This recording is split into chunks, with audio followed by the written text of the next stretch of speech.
Oke, Assalamualaikum warahmatullahi wabarakatuh. Selamat pagi, siang, sore, dan malam teman-teman. Untuk materi pertama, langsung aja ya, nanti bisa dicermati dari PowerPoint saya, tapi saya akan menjelaskan materi pertama tentang bagaimana memulai usaha, tapi lebih tepatnya overview entrepreneur. Pada dasarnya overview entrepreneur itu kita cuma cerita, tapi dengan kondisi begini ya mau tidak mau saya buat PowerPoint, semoga nanti bisa mengena ya, walaupun sedikit-sedikit. Oke. Yang pertama adalah apa sebenarnya entrepreneur itu. Biasanya teman-teman itu berpikiran bahwa entrepreneur adalah orang yang membuat atau mendirikan suatu usaha. Jadi pokoknya orang punya usaha itu namanya entrepreneur atau wirausaha. Tapi pada dasarnya entrepreneur itu tidak sekedar dia punya usaha, tapi dia bisa melihat satu peluang usaha, kemudian dia mewujudkan, dia melakukan inovasi-inovasi, kemudian endingnya adalah tetap untuk mendapatkan profit. Jadi contohnya begini, dalam kondisi saat ini adalah kondisi pandemi ya, di mana semua tempat, semua usaha mengalami masalah. Tapi seorang entrepreneur sejati itu mestinya bisa melihat peluang ini. Contoh kalian saya rasa semuanya, hampir semuanya punya namanya face shield yang kayak apa ya, kayak plastik putih gitu loh, untuk apa namanya, ditaruh di muka. Nah itu kan dulu apaan gitu, orang cuman kayak Mika gitu toh.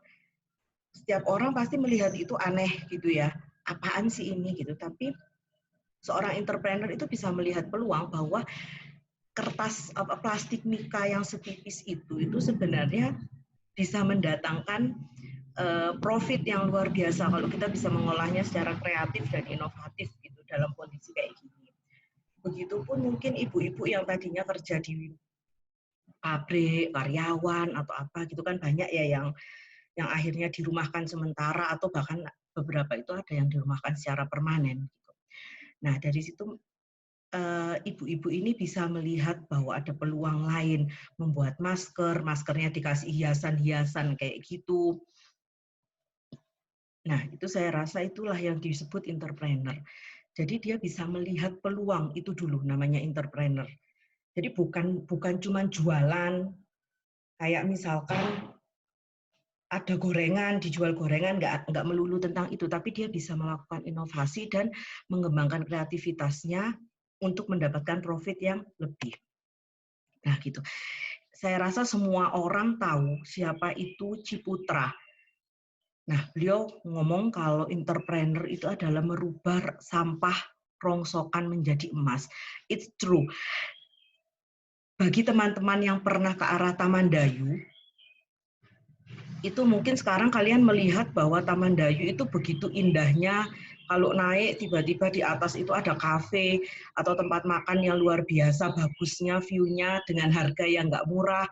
Terus di jalan samping-samping jalan itu adalah tempat golf, kemudian ada juga perumahan-perumahan yang cukup elit lah ya.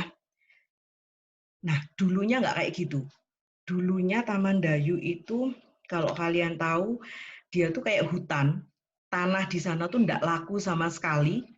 Bahkan harga per meternya mungkin kala itu cuma 10-15 ribu per meter persegi.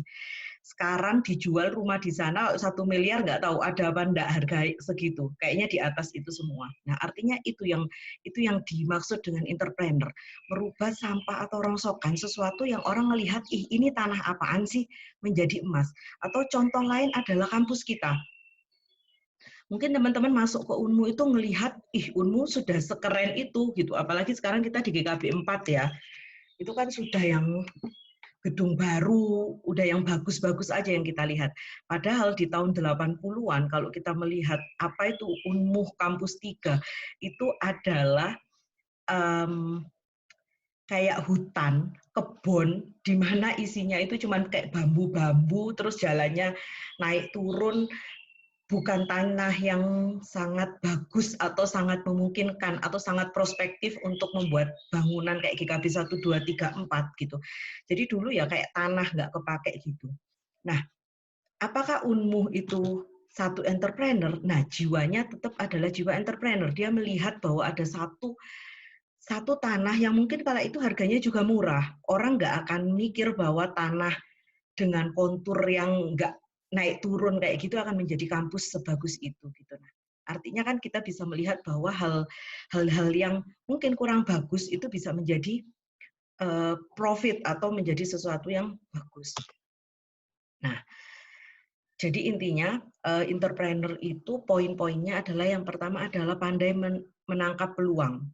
Jadi dia bisa melihat bahwa di setiap kesulitan orang itu adalah peluang bagi seorang entrepreneur.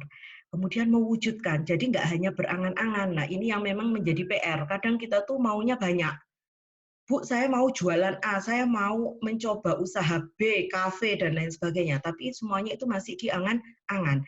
Belum ada yang mewujudkan. Kemudian yang selanjutnya adalah mengatasi kesulitan yang timbul. Nah ini pasti. Misal kita sudah punya usaha, kemudian kondisi pandemi gini yang punya agen travel itu kan pasti juga mengalami masalah gitu. Nah, kita dapat mengatasi masalah. Kemudian dapat menjual berkelanjutan, mengembangkan bisnis berkelanjutan, dan level tertinggi adalah bisnisnya itu sudah bisa berjalan tanpa adanya kita sebagai owner. Saya kasih satu gambaran ilustrasi ya di sini. Yang pertama levelnya adalah dari sebelah kiri itu dia bekerja dulu. Employ, artinya dia sebagai karyawan. Nah, saat menjadi karyawan atau bekerja di orang lain itu, dia mengumpulkan dana atau mengumpulkan ilmu sebanyak mungkin. Kemudian yang kedua dan ketiga ini adalah dia menjadi bos. Bos tapi self-employed. Jadi dia punya usaha, dia menjalankan usaha sendiri. Saya kasih contoh yang lebih gampang aja deh. Yang nol ini adalah employ, kita masih kerja di orang lain, kita ngumpulin ilmu, ngumpulin dana, ngumpulin pengetahuan apapun, itu masih di level nol. Kemudian kita naik level itu yaitu self-employed. Kita sudah punya tabungan misalkan 50 juta, kita dirikan kafe. Nah, kita bikin kafe, yang jaga kafe ya kita, yang ngatur keuangan kafe ya kita, yang bikinin minuman kopi-kopinya itu ya kita, yang masak segalanya adalah kita. Itu adalah level 1. Kemudian orang akan naik lagi. Entrepreneur yang sudah bisa jalan konsepnya itu bisa naik lagi di level kedua, yaitu manajer. Dia sudah mulai punya orang yang membantu. Misalkan sudah mulai pakai satu orang untuk bikin kopi. Berarti kan dia cuma ngatur keuangan aja, atau dia yang shift malam. Atau dia sudah punya lebih dari satu karyawan, jadi sudah ada yang jaga pagi, ada yang jaga malam. Ownernya dia memanage keuangannya, mengatur shift kerjanya, mengatur peraturan kerjanya, itu adalah level kedua. Level selanjutnya adalah owner atau director. Nah, ini dia sudah punya dana yang lebih besar. Artinya kalau kita kembali ke contoh tadi, dia sudah mulai tidak mengatur, tapi ada orang yang level bawahnya yang mengatur. Jadi dia ya udah, aku yang punya, aku yang kasih modal, tapi tetap posisi director atau owner itu dia tetap mengontrol, bukan dilepas pas gitu, enggak. Jadi dia, aku maunya konsepnya A, B, C, D itu diterjemahkan oleh manajer, kemudian manajer yang mengimplementasikan ke anak buahnya kayak gitu. Kemudian level terakhir adalah investor. Ini adalah level tertinggi dari seorang wirausaha atau entrepreneur, di mana ini yang dimaksud uangnya itu jalan untuk kita. Jadi kita sudah mulai mainnya, sudah investasi ke tempat-tempat lain kayak gitu. Itu namanya investor. Nah, namanya kita usaha pasti juga banyak kesulitan, ya tidak melulu mulus. Ya kayak kehidupan gitu kan, cita-citamu itu kan mulus gitu ya, lurus aja, tapi di jalan itu kan pasti ada geronjal-geronjalan. Nah, rata-rata kesulitan entrepreneur itu yang pertama adalah modal.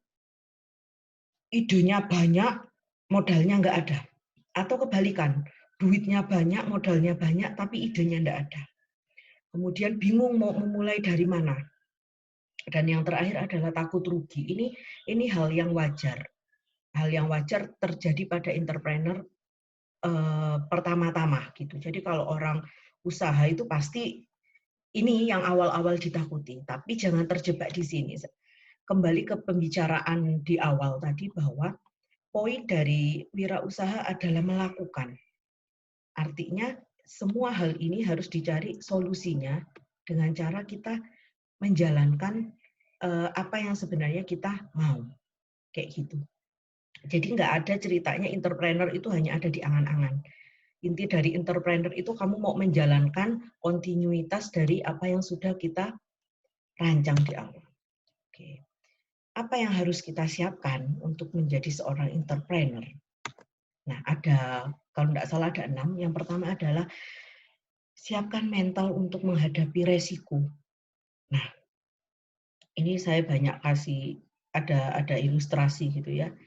Siapkan mental untuk menghadapi resiko itu maksudnya begini. Untuk anak-anak muda, ini ada kayak sepasang pacaran gitu ya. Nah, ini artinya kan resiko ini. Fokusnya menjadi terbagi dengan ini, romantika.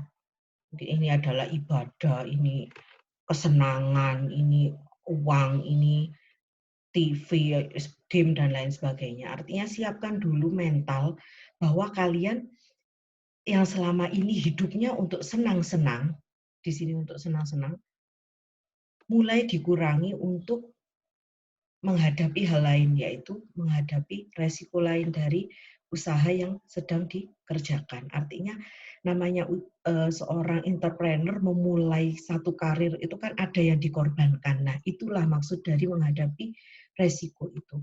Bisa jadi mengorbankan salah satu dari yang ada di sini. Kayak gitu. Kemudian yang kedua adalah jeli melihat peluang.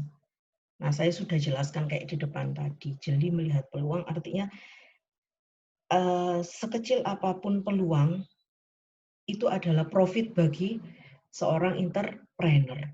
Misal kayak gini, kita orang psikologi ya, gampangnya. Dalam kondisi kayak begini itu kan sulit sekali untuk melakukan layanan psikologi. Nah, tapi kita harus melihat bahwa ada peluang lain. Misalkan kita melakukan konseling online. Atau ketika kita mau memberikan penyuluhan atau intervensi komunitas gitu ya gampangnya. Biasanya kita datang ke tempat ibu-ibu PKK atau ke tempat Karang Taruna yang mungkin sekarang kita mulai batasi gitu ya dengan kondisi kayak gini. Nah, kita bisa melihat peluang bahwa ada loh metode lain, misalkan pakai Zoom, pakai WhatsApp group, kemudian pakai metode-metode lain, Google Meet, dan lain sebagainya yang sangat banyak itu. Nah, artinya kita bisa melihat peluang itu. Jangan hanya melihat misal pandemi ini hanya sebagai pandemi yang membuat kita menjadi tidak produktif, itu salah. Bahkan dengan kondisi begini, peran psikologi itu sangat luar biasa. Orang kan banyak yang stres, orang banyak merasa sulit untuk beradaptasi dengan keadaan sekarang. Nah, itu adalah peluang kita gitu. Kita bisa masuk di ranah-ranah kayak gitu. Itu maksud saya jeli melihat peluang. Nah, tipsnya adalah cari sesuatu yang belum ada, kemudian dan dia dibutuhkan oleh orang banyak. Nah, berarti yang harus dilakukan pertama adalah analisa kebutuhan pasar. Kalau mau jualan produk atau kayak mau jualan jasa, kita psikologi lihat dulu pasarnya siapa. Contoh, kalian mau bikin layanan online psikologi ke anak-anak SMA, bayarnya 200.000, itu kan sangat tidak logis gitu. Mereka mungkin nggak banyak yang punya uang segitu. Artinya kita harus analisa pasar dulu, kemudian baru kita tentukan biayanya kayak apa. Nah, ini adalah Mas Menteri, foto jadul ya ini ya. Nah, beliau ini bisa melihat sangat jeli melihat peluang gitu. Yang dulu orang mau ke pasar atau mau ke kampus gitu ya, itu sulit, harus ke pengkolan dulu, nyari ojek gitu ya. Nah, Mas Menteri ini keren gitu, dia bisa melihat bahwa itu suatu peluang, dia menyediakan jasa sebagai makelar antara kita pengguna dan orang yang membutuhkan pekerjaan misalkan yaitu Gojek. Nah, dan itu artinya dia melakukan satu pengembangan ide kreatifnya gitu. Bahkan sekarang kan GoFood, GoMasak, GoGoan itu kan banyak sekali. Nah, itulah kenapa di awal saya sempat sebutkan bahwa entrepreneur itu bukan tentang bagaimana kamu jualan tok, tapi bagaimana kamu kreatif dan melakukan inovasi-inovasi. Nah, gampangnya ya udahlah lihat Gojek itu aja. Gitu. Nah, bedanya dengan ojek konvensional, misalkan memberikan kenyamanan dan lain-lain. Oke, yang keempat adalah banyak diminati pasar atau sesuai kebutuhan. Nah, itu tadi berarti kan harus melakukan analisa pasar. Yang kelima adalah added value. Nah, kita nggak perlu melakukan atau membuat hal baru terkadang. Gitu. Contoh, zaman dulu kita cukup dengan Nokia karena kebutuhan awal kita hanya untuk telepon dan SMS. Nah, maksud added value adalah menambahkan aplikasi yang lain. Nah, ini BlackBerry. Kemudian sekarang Android atau iPhone ya di sini. Nah, artinya nggak perlu membuat hal yang baru. Kita tuh nggak perlu terkadang membuat hal baru, tapi kita menambahkan nilai plus. Nah, kayak misalkan kalian sudah cukup dewasa ya untuk semester 7, bahkan mungkin ada yang semester 9 atau 11 ini yang ikut mata kuliah sih, yang ikut KWU ini gitu ya. Itu kan kalian kok aku enggak punya pasangan ya. Nah, itu harus introspeksi ya, yang harus dilakukan biar tanda kutip menarik atau laku gitu adalah added value. Mulai agak dandan gitu ya, yang tadinya gembres enggak pakai apa-apa, cuek bebek dengan penampilan. Nah, mulailah added value. Yang perempuan misalkan mulai pakai lipstik tipis-tipis, pakai merah-merah ini blush on sedikit-sedikit. Nah, itu namanya added value. Jadi kalian nggak perlu untuk membuat diri kalian menjadi orang yang totally baru, tapi tidak, kalian perlunya untuk membuat diri kalian itu ada nilai plusnya di antara yang lain. Nah, itu maksudnya added value.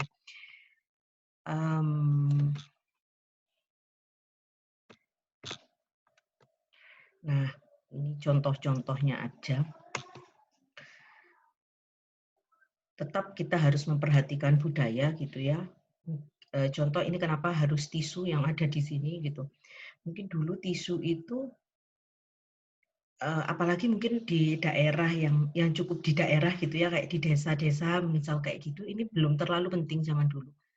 Tapi di kota kita bisa melihat orang-orang males pakai lap gitu, harus mencuci, kemudian menjemur, itu kan butuh waktu. Nah, ini kita bisa menangkap peluang dengan tisu. Orang kota pengennya praktis, ya udah kita pakai tisu. Setelah dilap dibuang, misalkan kayak gitu. Ini konsep entrepreneur dengan modal sekecil-kecilnya mendapatkan hasil yang sebesar-besarnya. Ya memang itulah konsep kewirausahaan. Nah, kita balik ke added value. Ketika kita melihat semangka bunder kayak gini, ini kan nggak menarik, ya wes, ya kayak semangka aja. Tapi akan berbeda ketika kita melihat ini. Semangka kotak. Semangka bentuk hati, bentuk lope. Pasti kita akan jauh lebih tertarik ketika melihat ini atau ini daripada melihat semangka bunder. Ini ada di pasar di mana-mana, gadang, ono, di banyak ini. Tapi yang kayak begini, ini kan nilainya plus, itu maksudnya added value. Artinya dia tetap sebuah atau sebiji semangka. Jadi dia buah gitu, dia buah semangka, tapi added value-nya dibentuk kotak, dibentuk kayak gini. Dan apa yang terjadi? Harganya menjadi sangat mahal. Kalau semangka bulat harganya 30.000, kalau semangka kotak menjadi 100 US dollar. Berapa duit tuh 100 US dollar? Sekian juta ya, jadinya kayak 10 jutaan lebih gitu. Nah, itu maksud saya. Nah, artinya misal teman-teman itu mau kok aku kayak gini-gini aja ya. Artinya kan yang lirik juga cowok-cowok ya yang kayak gitu-gitu aja. Tapi kalau kalian sedikit added value gitu, nah yang lirik kan pasti kelasnya juga agak naik sedikit. Kayak gitu maksud added value. Yang kelima adalah setia dalam proses. Nah, nggak ada ceritanya ketika kita berusaha atau berwirausaha itu tiba-tiba langsung dapat hasil besar, langsung dapat untung besar. Tidak.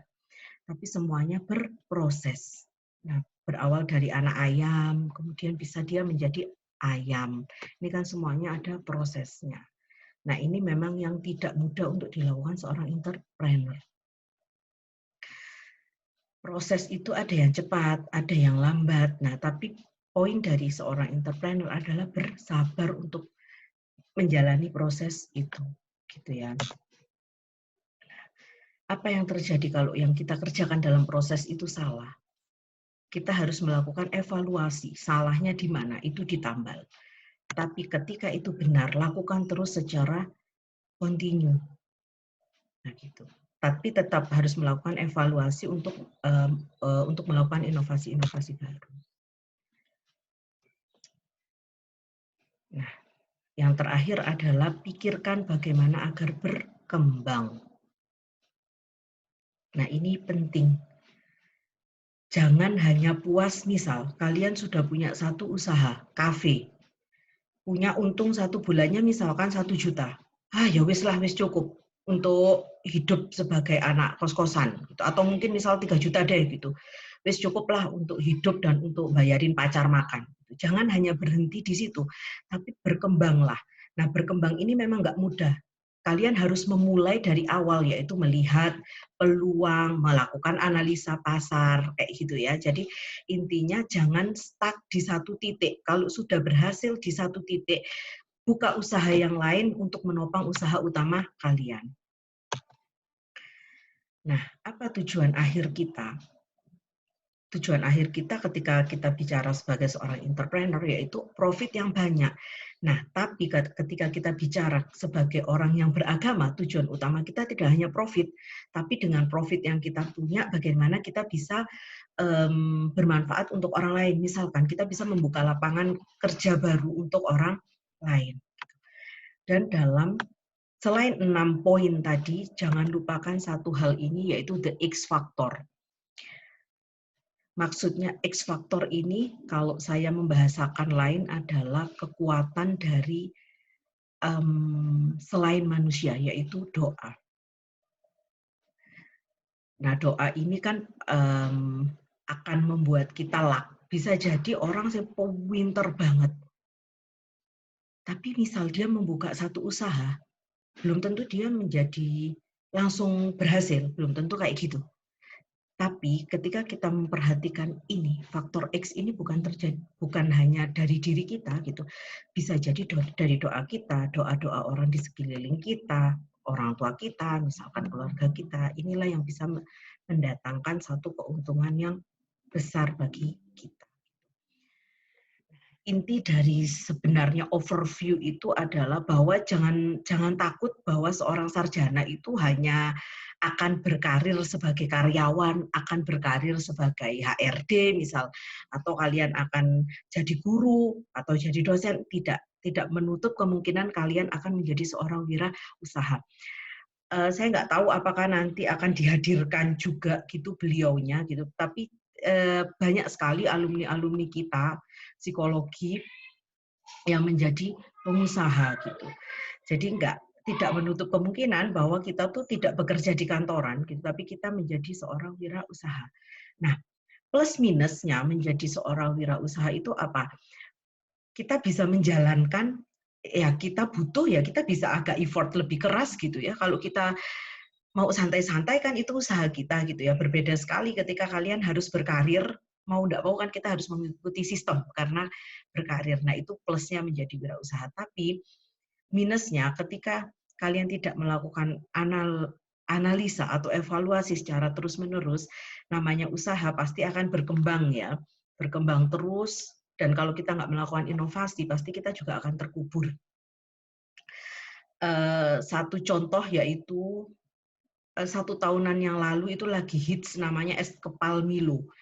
Everywhere, wherever, pokoknya itu semuanya es kepal Milo, dan es kepal Milo. Apa yang terjadi 1, 2, 3 bulan kemudian? Sudah nggak ada, apalagi zaman sekarang. Apa itu es kepal Milo? Kita sudah nggak tahu gitu ya. Artinya poin dari usaha adalah melakukan inovasi tiada henti. Oke, saya rasa untuk sesi pertama saya cukupkan. Semoga semuanya diberi kelancaran dan kesuksesan serta kesehatan. Sampai jumpa di sesi selanjutnya. Kita akhiri. Assalamualaikum warahmatullahi wabarakatuh.